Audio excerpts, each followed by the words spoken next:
Today we're making these amazing shortbread bars that are incredibly soft, buttery, and packed with colorful sprinkles and candy-coated chocolates, which gives them a beautiful pop of color. The best part is how incredibly simple they are to whip up, since you don't even need an electric mixer. To start, we're going to grab a large bowl and add 2/3 of a cup or 150 grams of unsalted butter that's sitting at room temperature. If your kitchen is a bit chilly and the butter feels a little too firm, just pop it in the microwave for about 5 seconds.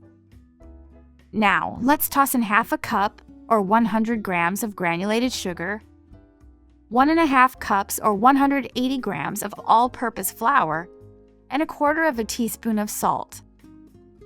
Using your fingers, simply mix all these ingredients together until all that rich butter is fully incorporated into the flour and forms a slightly crumbly dough. You'll know it's perfect when it looks crumbly but holds together completely when you squeeze a piece in your hand.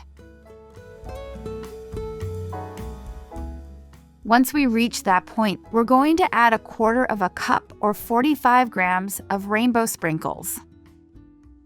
Give the dough a quick mix just to distribute them evenly so every single bite gets some color.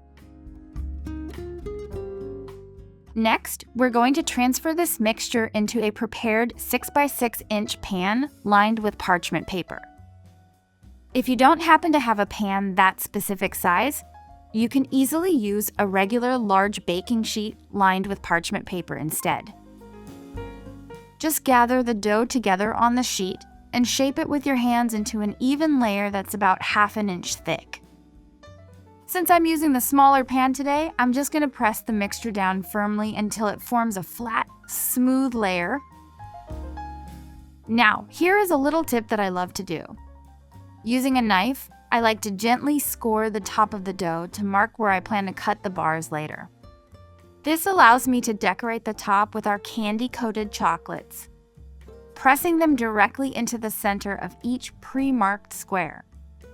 That way, when the bars are done, we won't have to slice right through the candies. Pop the pan into an oven preheated to 350 degrees Fahrenheit for about 25 to 30 minutes. You're looking for the edges to turn a light golden brown. It's super important not to overbake these or let them get too dark, because if they dry out, they might crumble when you try to slice them instead of being beautifully soft.